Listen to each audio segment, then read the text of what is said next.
अस्सलाम वालेकुम स्टूडेंट्स, आज हम अपना चैप्टर नंबर 4 स्टार्ट करते हैं, इनकम एंड एक्सपेंडिचर। इसका फर्स्ट एमसीक्यू है, which of the following is generally considered as a non profit oriented organisation. के इनमें से कौन सी जो है वो नॉन प्रॉफिट ओरिएंटेड ऑर्गेनाइजेशन है। इसमें फर्स्ट उसने दिया charitable trust, charitable organisation. Charitable organisation जो होती हैं ये नॉन प्रॉफिट ऑर्गेनाइजेशन होती है, ठीक है। उसके बाद आ गया बी कॉरपोरेशन। कोई भी कॉरपोरेशन होती है तो वो उसका जो पर्पस होता है वो प्रॉफिट अर्न करना ही होता है। उसके बाद है ऑडिट फर्म्स। ऑडिट फर्म्स भी फॉर प्रॉफिट होती हैं, उनका भी जो पर्पस होता है वो प्रॉफिट अर्न करना होता है। उसके बाद है D option, insurance companies. Insurance companies भी इंश्योरेंस के थ्रू, इंश्योरेंस पॉलिसीज़ के थ्रू प्रॉफिट अर्न करती हैं। तो इसमें इसलिए एक ही ऑर्गेनाइजेशन है, कौन सी है, चैरिटेबल ऑर्गेनाइजेशन, ऑप्शन ए, जो नॉन प्रॉफिट ओरिएंटेड ऑर्गेनाइजेशन होती है। उसके बाद आते हैं सेकेंड एमसीक्यू पे, expenditure greater than incomes of a non profit organisation give rise to. अगर हमारे जो एक्सपेंडिचर है वो इनकम से ज़्यादा हो जाए, तो आपको पता क्या होता है, अगर इनकम ज़्यादा हो एक्सपेंडिचर से तो हमारा क्या आता है, सरप्लस। और अगर हमारे एक्सपेंडिचर, हमारे जो खर्चे हैं वो इनकम से ज़्यादा हो जाए तो फिर क्या आता है, डेफिसिट आता है। अब इसमें उसने दिया है लॉस, प्रॉफिट, सरप्लस। प्रॉफिट आएगा अगर इनकम स्टेटमेंट बन रही हो, लॉस आता है अगर इनकम स्टेटमेंट बन रही हो। हम क्या बनाते हैं, इनकम एंड एक्सपेंडिचर अकाउंट। तो इनकम एंड एक्सपेंडिचर अकाउंट में हमारा क्या आता है, सरप्लस या फिर डेफिसिट। सरप्लस कब आता है, जब हमारी इनकम ज़्यादा हो, और एक्सपेंडिचर जब ज़्यादा हो जाए तो फिर हमारा क्या आएगा, डेफिसिट। तो इसलिए इसमें ऑप्शन डी, डेफिसिट। उसके बाद थर्ड एमसीक्यू है, वो कह रहे हैं an advance receipt of subscription from a member of non profit organisation is considered as. Advance receipt of subscription का क्या मतलब है कि हमें पैसे जो हैं सब्सक्रिप्शन के वो एडवांस में मिल गए हैं, पहले मिल गए हैं। कि अगर नेक्स्ट ईयर की सब्सक्रिप्शन है तो इस ईयर हमें लेट सपोज पैसे मिल गए हैं, तो वो भी हमारे लिए क्या होगी, फिर लायबिलिटी होगी। इसमें ऑप्शन है एक्सपेंस, एक्सपेंस तो नहीं होगा। उसके बाद है इक्विटी, इक्विटी भी नहीं होती। एसेट, एसेट क्या होता है, जब हमने अगर किसी को एडवांस में पैसे दिए हुए हैं तो वो हमारा क्या होता है, एसेट होता है। लेकिन हमने जब एडवांस में पैसे लिए हो तो वो फिर हमारी क्या होती है, लायबिलिटी। तो यहाँ पे ऑप्शन कौन सा आ जाएगा, B, liability.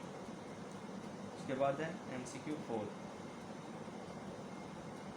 Income and expenditure account is based on. अब हमारा जो इनकम एंड एक्सपेंडिचर अकाउंट है वो किसकी बेस पे होता है, कैश अकाउंटिंग नहीं, गवर्नमेंट अकाउंटिंग नहीं, मैनेजमेंट अकाउंटिंग भी नहीं, एक्रूअल अकाउंटिंग। एक्रूअल अकाउंटिंग क्या होती है, एक्रूअल कॉन्सेप्ट आपको पता है सॉरी जी। तो एक्रूअल अकाउंटिंग की बेस पे हमारा क्या बनता है, इनकम एंड एक्सपेंडिचर अकाउंट। तो हमारा यहाँ पे क्या आ जाएगा, ऑप्शन बी। इसके बाद आ जाते हैं एमसीक्यू 5 के ऊपर। तो कह रहा है life membership fees of not for profit concern is. ये जो लाइफ मेंबरशिप फीस हमें मिलती है of not for profit concern, not for profit organisation में, तो वो क्या होती है, capital receipts, revenue receipts, both A and B या नन ए एंड बी। अब कैपिटल रिसीट्स वो होती हैं, इसको आप ऐसे कह लें, फंड्स विच आर ट्रांसफर्ड। मैं आपको बता देता हूँ,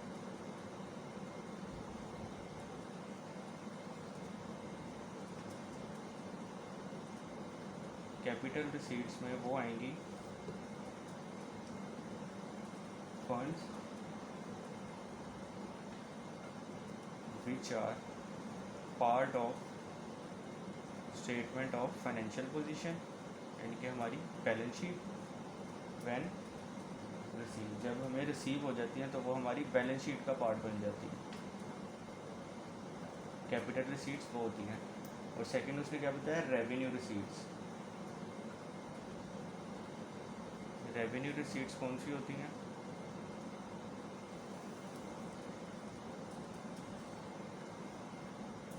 funds which are part of statement of comprehensive income, fund which are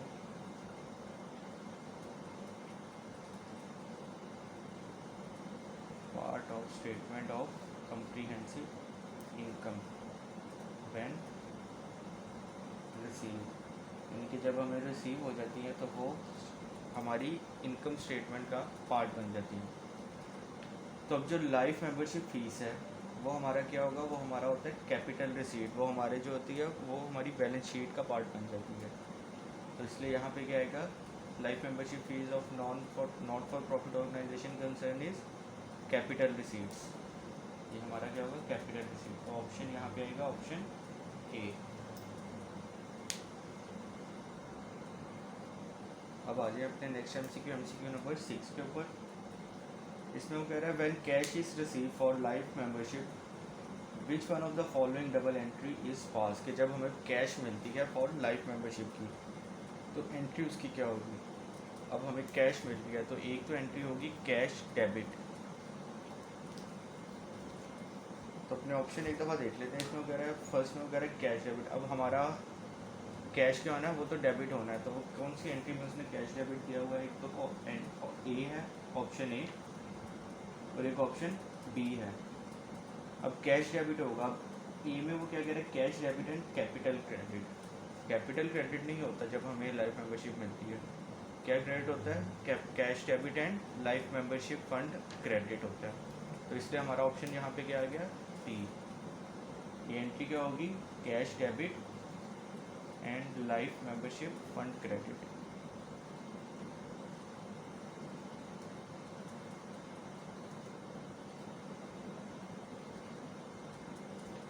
ये हमारी एंट्री होगी।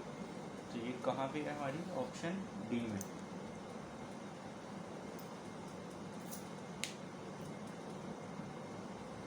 अब आ जाते हैं नेक्स्ट एमसीक्यू नंबर 7 पे। इसमें वो कह रहे हैं XYZ club has a canteen that maintains a separate trading account for its trading activities. Which of the following is the treatment of profit or loss on canteen trading activities?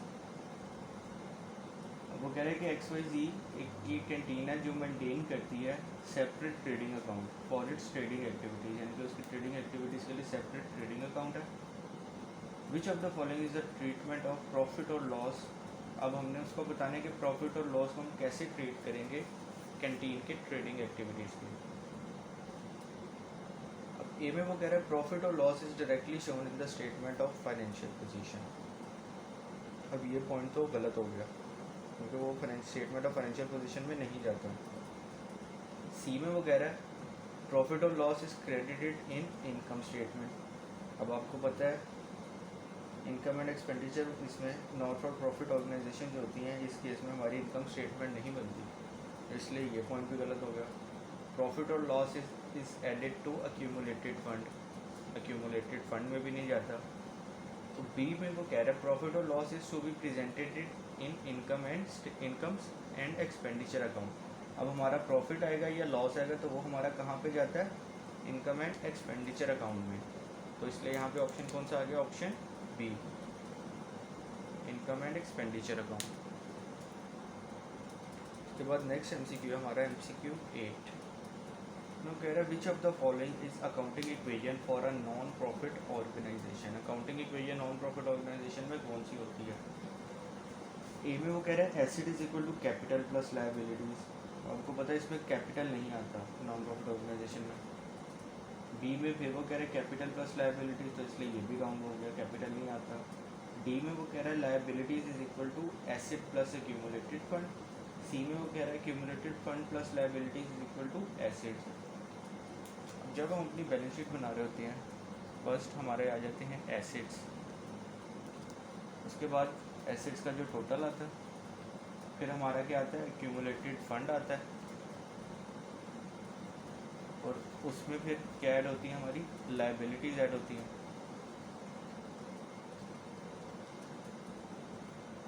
तो इसका जो total आएगा वो assets के total के equal होता है। तो इस तरह हमारी इक्वेशन क्या बन सकती है, accumulated fund plus liabilities is equal to assets. तो यहाँ पे फिर हमारा कौन सा ऑप्शन आ गया, option C, accumulated fund plus liabilities is equal to assets. Option आ गया ऑप्शन सी।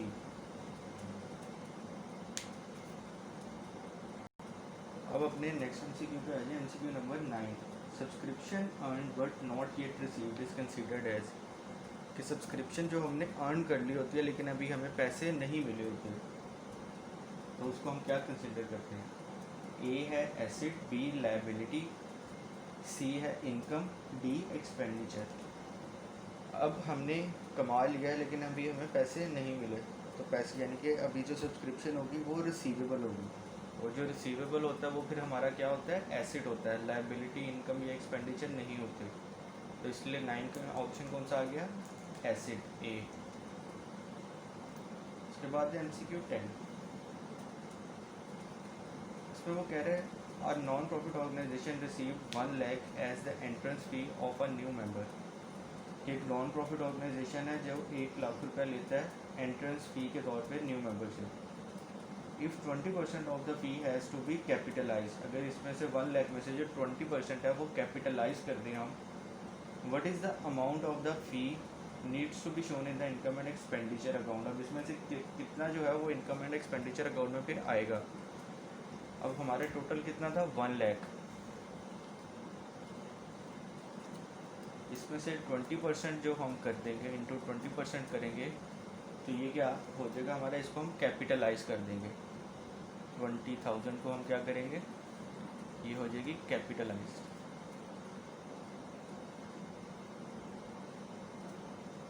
और बाकी अब कितना बचा? 80%। तो इंटू 80% जब हम करेंगे तो ये आ जाएगा 80,000। ये फिर हमारा कहाँ आ जाएगा? इनकम एंड एक्सपेंडिचर अकाउंट में। तो हमारा आंसर क्या आ गया? 80,000।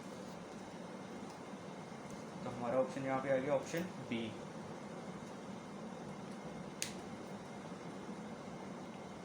अब आ जाए अपने नेक्स्ट MCQ नंबर 11 पे। इसमें कह रहा है ₹1 million received as the annual membership subscription. Out of this, ₹2 lakh is pertaining to the previous accounting period, whereas 1 lakh is received at the end of the current accounting period. Calculate the amount of subscription that will be shown in the income and expenditure account. हमने subscription की amount find करनी है जो हमारी income and expenditure account में जाएगी। अब इसमें क्या क्या हमें दे दिया? एक तो उसने सब्सक्रिप्शन फर्स्ट लाइन में उसने क्या बताया? ₹1 million receive as the annual subscription, यानी कि जो 1 million है वो हमें रिसीव हुआ है। तो ये हमारी एंट्री क्या आएगी? Cash debit and subscription account credit. उसके बाद वो कह रहा है out of this ₹2 lakh is pertaining to the previous accounting period. ये 2 लाख जो है वो प्रीवियस अकाउंटिंग पीरियड में से आ रहा है, यानी कि हमारा पिछले साल से कुछ बैलेंस आ रहा है। वो कितना है? 2 लाख। तो वो हमारा क्या हो जाएगा? BD। तो हम अपना एक सब्सक्रिप्शन अकाउंट बना लेते हैं।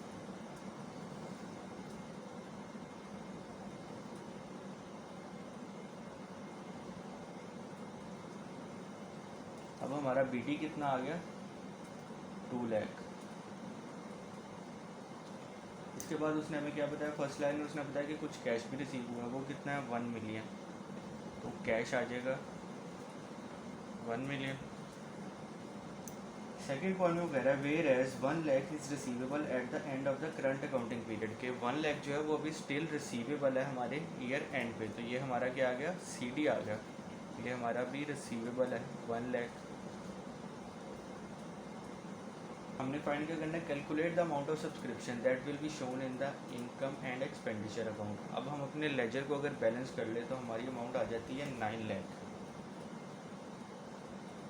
ये जो 9 लाख है ये हमारा फिर कहाँ पे जाएगा? इनकम एंड एक्सपेंडिचर अकाउंट में। तो ये आ गया हमारा आंसर 9 लाख। तो ऑप्शन हमारा कौन सा आ गया यहाँ पे? Option B.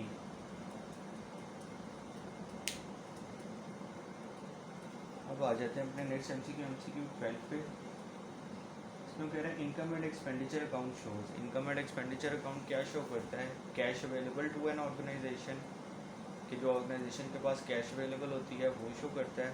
नहीं, वो शो नहीं करता। उसके बाद क्या है? B closing capital of an organisation, closing capital show करता है? नहीं, वो भी नहीं करता।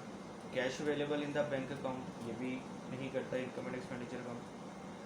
सरप्लस और deficit for the current accounting period, surplus और डेफिसिट शो करते हैं हमें जब हम अपना इनकम एंड एक्सपेंडिचर बनाते हैं। तो हमारा क्या निकलता है? या हमारा सरप्लस आ जाता है या फिर हमारा क्या आता है? डेफिसिट आ जाता है। तो इनकम एंड एक्सपेंडिचर अकाउंट क्या शो करता है, surplus and deficit for the current accounting period. तो ऑप्शन आ गया यहाँ पे डी। इसके बाद है MCQ 13। इसमें कह रहा है on what basis the receipts and payment account is prepare. Receipt and payment account आपको पता है कैश एंड बैंक अकाउंट को भी कहते हैं। तो वो कह रहे किस बेसिस पे हमारा रिसीट एंड पेमेंट अकाउंट जो है वो बनता है। किस बेसिस पे बनता है, हमारा अक्रूवल बेसिस पे बनता है? नहीं, क्योंकि हमें कैश उसी टाइम रिसीव हो रहा होता है, कैश रिसीव हो रही होती है। अक्रूवल बेसिस पे नहीं होता। Both accrual and cash both पे भी नहीं हो सकता, क्योंकि अक्रूवल बेसिस पे वो नहीं बनता। ये है कैश बेसिस। तो हमारा रिसीट एंड पेमेंट अकाउंट किस पे बनता है, कैश बेसिस पे बनता है। तो हमारा आंसर यहाँ पे क्या क्या, ऑप्शन ए, कैश बेसिस। इसके बाद है MCQ 14। Payment of honorarium to secretary is treated as. Honorarium to secretary को आप ऐसे समझ लें कि सैलरी ऑफ सेक्रेटरी। अब इसको हम कैसे करेंगे ट्रीट, इसमें वो कह रहा है A capital expenditure, B revenue expenditure, cash expense, none of. अब कैपिटल एक्सपेंडिचर आपको पता है कौन सा होता है, जो नॉन करंट एसेट्स पे एक तो आए और जो जिससे उसकी जो यूज़फुल लाइफ है एसेट की वो भी इंक्रीज़ हो रही हो, तो वो हम उसे क्या करते हैं, उस खर्चे को हम फिर कैपिटलाइज करते हैं। रेवेन्यू एक्सपेंडिचर होते हैं हमारे जो छोटे मोटे खर्चे होते हैं, जो जैसे आप कह लो कि ऑपरेटिंग एक्सपेंसेस में जो खर्चे आते हैं उनको आप रेवेन्यू एक्सपेंडिचर कह सकते हो। तो ये जो है सैलरी हम दे रहे हैं, तो ये कहाँ पे आएगा, फिर हमारा रेवेन्यू एक्सपेंडिचर में आएगा। तो यहाँ पे ऑप्शन आ गया, ऑप्शन बी, रेवेन्यू एक्सपेंडिचर। इसके बाद आ जाए MCQ 15 पे। Income and expenditure account records. Income and expenditure account में हम क्या चीज़ें रिकॉर्ड करते हैं, कैपिटल आइटम। कैपिटल आइटम तो नहीं करते हैं हम, कैपिटलाइज जो हो रही होती है उनको हम नहीं करते। बी है रेवेन्यू आइटम्स। रेवेन्यू आइटम से क्या मतलब है, जो हमारे यानी कि रेवेन्यू एक्सपेंडिचर, जैसे आप कह लें कि रेवेन्यू एक्सपेंडिचर कौन से होते हैं, जो हमारे खर्चे हो रहे होते हैं, तो हम उसमें क्या करते हैं, एक्सपेंडिचर एक तो हमारी होती है इनकम और एक आते हैं हमारे एक्सपेंडिचर। तो एक्सपेंडिचर में हम रेवेन्यू एक्सपेंडिचर्स को हम रिकॉर्ड कर रहे होते हैं, तो इसलिए हमारी यहाँ पे कौन सी ऑप्शन आ गई, B, revenue items.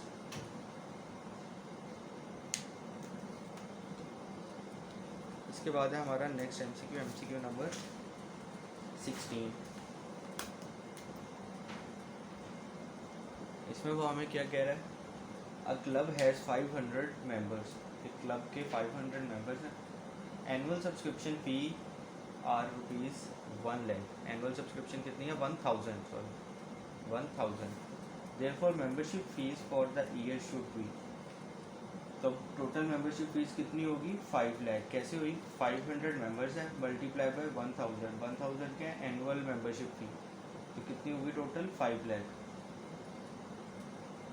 The club subscription record for the year ended 31 December 2013 show the following. अब उसने हमें क्या दे दिया यहाँ पे, सब्सक्रिप्शन इन एडवांस के ओपनिंग क्लोजिंग दे दी है, और सब्सक्रिप्शन इन एरियर्स यानी कि सब्सक्रिप्शन रिसीवेबल के ओपनिंग एंड क्लोजिंग दे दी है। Calculate the amount of cash receive during the year. अब हमने उसे बताना कितनी कैश रिसीव हुई है ड्यूरिंग द ईयर। तो हम क्या करेंगे, यहाँ पे अपना एक सब्सक्रिप्शन अकाउंट बना लेते हैं।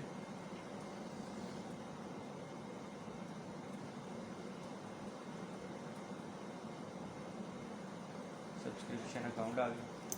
अब उसने हमें क्या बताया हुआ है, सब्सक्रिप्शन इन एडवांस के opening and closing. Subscription in advance का क्या मतलब है, ये हमारी क्या होती है, लायबिलिटी होती है कि हमने एडवांस में पैसे ले लिए हैं। तो यहाँ पे क्या आ जाएगा, 10,000 BD एंड CD कितना आ गया, 6,000। उसके बाद सब्सक्रिप्शन इन एरियर्स यानी कि सब्सक्रिप्शन रिसीवेबल, तो उसका BD कितना है, 18,000 और CD कितना है, 22,000। इसके बाद इसने हमें एक और चीज़ बताई है, वो क्या है, हमारी इनकम बताई है। इनकम कितनी हुई है, ऊपर उसने बताया हुआ है कि 500 मेंबर्स है और 1000 फीस है, तो हमारी इनकम कितनी होगी, 5 लाख। इनकम आ गई 5 लाख। अब अगर हम अपना बैलेंस कर लें लेजर को, तो हमारे पास कैश रिसीव्ड की अमाउंट आ जाएगी, इस साइड ऑफ आएगी क्रेडिट साइड पे कैश रिसीव्ड की अमाउंट, वो कितनी आ गई 492,000, 492,000। तो हमारा आंसर आ गया कितना 492,000।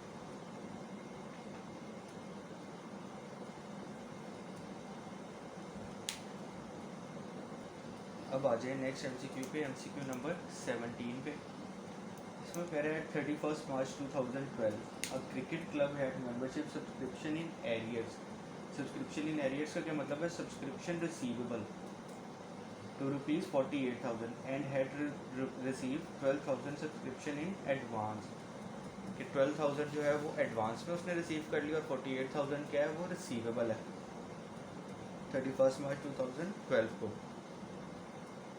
During the year to 31st March 2013, the club received ₹624,000, including 26 memberships for the year to 31st March 2014, at ₹1,200 per annum in advance. At 31st March 2013, 16 members owed subscription of ₹1,200 each. Calculate the amount of subscription income during the year. अब हमने उसे subscription income बतानी है during the year कितनी है। तो इसके लिए हम क्या करेंगे, अपना सब्सक्रिप्शन अकाउंट बना लेते हैं।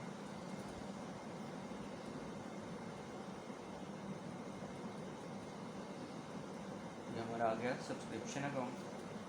अब हमारा बीडी उसने दिया होगा फर्स्ट लाइन में 31 मार्च 2012 का उसने क्लोजिंग बताया हुआ, तो हमारे ईयर का ये क्या होगा, ओपनिंग होगा। तो subscription in arrear subscription receivable का बीडी कितना है 48,000 और एडवांस का कितना है 12,000। इसके बाद उसने हमें बताया कुछ कैश भी हमने रिसीव किया। कैश कितना आ गया 624,000।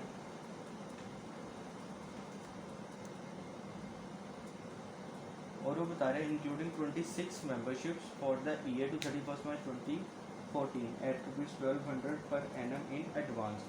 और कुछ पैसे हमने एडवांस में भी फिर ले लिए हैं। कितने लिए हैं 1,200 पर एनम, कितने से कितने मेंबर्स हैं 26 मेंबर्स हैं। तो हमारा एडवांस का सीडी कितना आ गया 26 मेंबर्स हैं मल्टीप्लाई बाय 1,200 पर ईयर। तो हमारा सीडी कितना आ गया 31,200। इसके बाद वो बता रहे हैं at 31 March 2013 16 members old subscription of ₹1,200 each. कि हमारे ईयर एंड पे 16 मेंबर्स ऐसे भी थे जिनसे अभी हमने पैसे लेने थे, रिसीवेबल था हमारा। तो 16 इंटू 1,200 यहाँ भी ये कितना आ गया 19,200। अब हमारा लेजर कंप्लीट है, इसको हम बैलेंस कर लेंगे तो हमारे पास क्या आ जाएगी हमारी इनकम ड्यूरिंग द ईयर। वो कितनी आ गई 576,000, 576,000। तो हमारा आंसर क्या आ गया 576,000।